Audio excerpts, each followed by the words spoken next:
The pathogenesis of chronic myeloid leukemia is basically a story of mutations. The most important mutation that triggers chronic myeloid leukemia is mutations that force reciprocal translocation between chromosomes 9 and 22, with formation of mutated tyrosine kinase. And mutation in tyrosine kinase markedly increases the proliferation rate of the blood cells.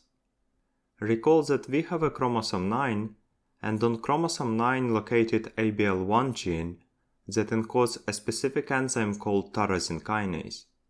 The function of tyrosine kinase is to activate proteins that are responsible for cellular proliferation, and the activation of proteins occurs by phosphorylation.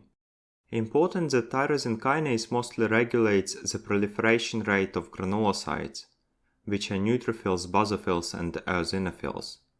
Recall that hematopoiesis can be subdivided on myelopoiesis and lymphopoiesis, and myelopoiesis can be subdivided on erythropoiesis, thrombopoiesis, and monocytopoiesis, and finally granulopoiesis. And to the final products of granulopoiesis belongs neutrophils, basophils, and eosinophils. The state of tyrosine kinase is regulated by the cytokines that are produced mostly by the bone marrow microenvironment. In normal condition, tyrosine kinase remains passive until it receives signal by cytokines. But if mutation occurs that forces pathological crossover between chromosome 9 and 22, the ABL1 gene from chromosome 9 will be translocated to chromosome 22 in exchange for a part of chromosome 22 region. This results in formation of a fusion gene called BCR-ABL1, where ABL1 has very high activity. Because ABL1 encodes tyrosine kinase, the higher is the activity of ABL1 gene, the higher will be the activity of tyrosine kinase. So tyrosine kinase becomes constantly active. With increasing activity of tyrosine kinase, phosphorylation and thereby activation of proteins that are responsible for cellular proliferation increase, thereby granulocytes production increase. So as a result of this mutation, the amount of neutrophils, basophils, and eosinophils in the blood begin to progressively increase. So first mutation that forces translocation between chromosomes 9 and 22 results in formation of a malignant cell with very high progranulocyte proliferative capacity. In other words, it causes overproduction of mature granulocytes. To explain why exactly this mutation causes increase in mature granulocytes, we have to recall how granulocytes are produced. We see that initially myeloblasts undergo differentiation to promyelocyte, then to myelocyte, metamyelocyte, then to bands, and bands finally become segmented neutrophils. The first mutation forces hyperproliferation of granulocytes, and as we see, nothing stops myeloblasts to become mature cell. So if the production of granulocytes will increase, then the amount of long-lived mature forms as bands and segmented neutrophils will increase. Also the amount of other granulocytes as basophils and eosinophils will increase. So due to the tyrosine kinase mutation, the amount of bands and segmented neutrophils in the blood will greatly increase. Also the amount of basophils and eosinophils will increase. Because granulocytes belong to white blood cells, with increasing granulocytes the amount of white blood cells increase. And initially such overproduction of mature granulocytes remains mostly asymptomatic. So the amount of granulocytes in the blood increase, but no symptoms. And exactly overproduction with progressive accumulation of granulocytes in the blood called chronic stage of chronic myeloid leukemia. But then additional mutations can occur, and these mutations disrupt cellular maturation. And because maturation becomes disrupted, this results in production of less mature granulocyte. To explain this, basically the second mutation decreases the rate of cellular maturation from blast cells to segmented neutrophils. So it's getting more and more harder for myeloblasts to mature into a segmented form. So the percentage of segmented neutrophils and bands will decrease. Instead, the percentage of metamyelocytes and myelocytes will begin to increase. And what is really important, even the blast cells will begin to accumulate. And obviously, the first mutation is still present, so it causes overproduction not only of neutrophils, but also the amount of basophils and eosinophils with time will progressively increase. So the second mutation results in formation of a malignant cell that has not only increased proliferation rate, but also decreased maturation rate. As a result, less mature granulocytes are produced. Because of tyrosine kinase mutation, the proliferation rate remains very high, so the total amount of granulocytes and thereby white blood cells with time continue to increase. But because second mutation caused decrease in cellular maturation, the percentage of segmented neutrophils and bands decrease. Instead, the percentage of metamyelocytes and myelocytes increase. Also, basophils and eosinophils will progressively accumulate. And what is really important, even blast cells will begin to accumulate, and this will contribute to increase in white blood cell count. And the state when overproduction with progressive accumulation of granulocytes occurs simultaneously with partially disrupted maturation, and this causes accumulation of blast cells in the bone marrow from 10 to 19%, called accelerated phase of chronic myeloid leukemia.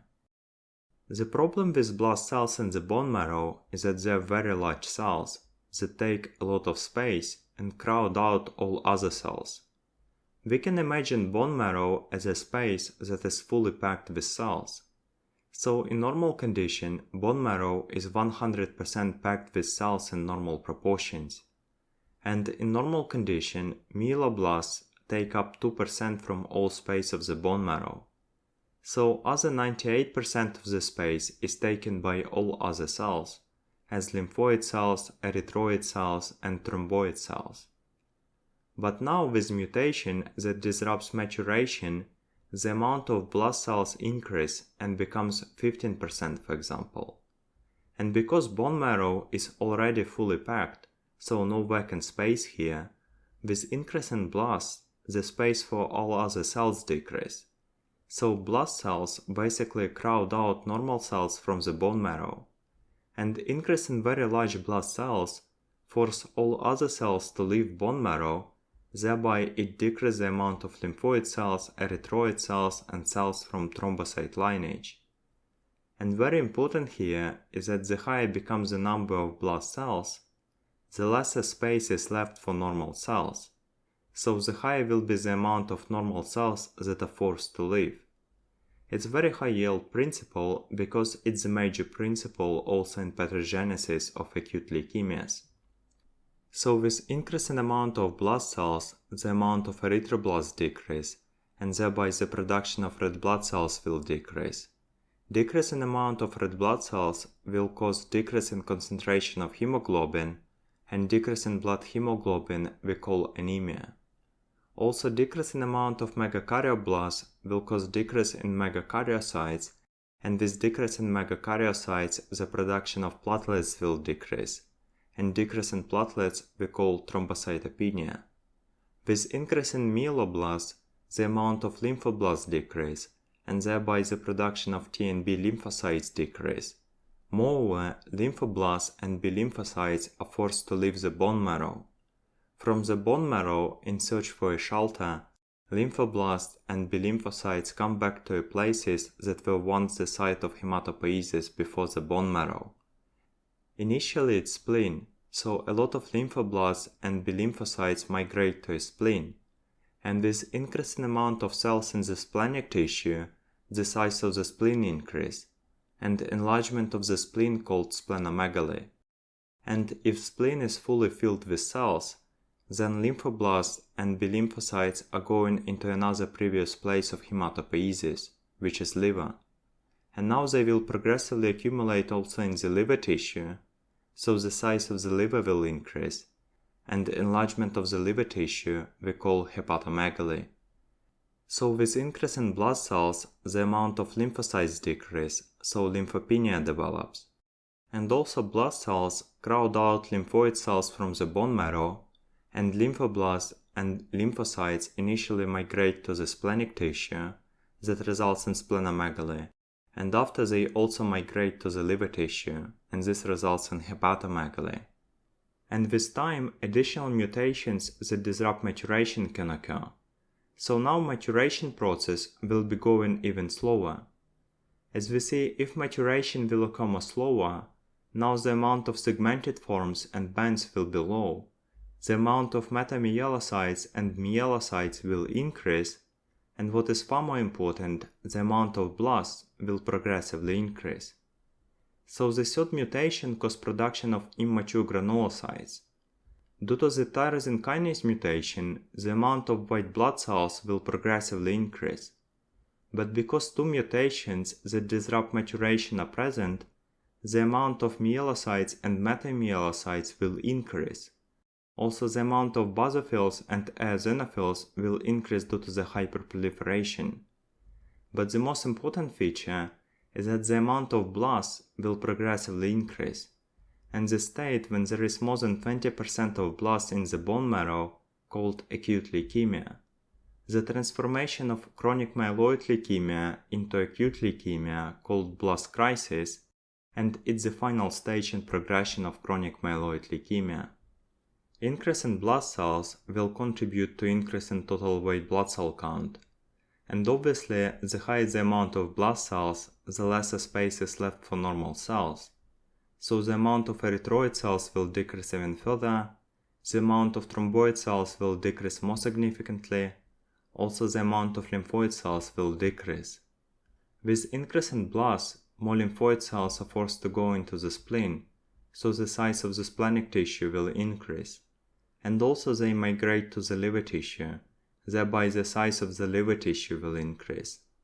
So simply speaking, everything that was present in accelerated phase will be more severe. And as we said, the presence of more than 20% of blood cells in the bone marrow is basically acute leukemia. Most commonly, myeloblasts accumulate, so most frequently, in 2/3 of cases, acute myeloid leukemia develops. But interesting that in some cases, mutations can force accumulation not of myeloblasts, but lymphoblasts, and in this case it will be acute lymphoblastic leukemia. So as we see, initially chronic phase develops, which is asymptomatic, then accelerated phase, and after accelerated phase, blast crisis develops, which is basically acute leukemia. If you like content, please press like and subscribe button. All the best!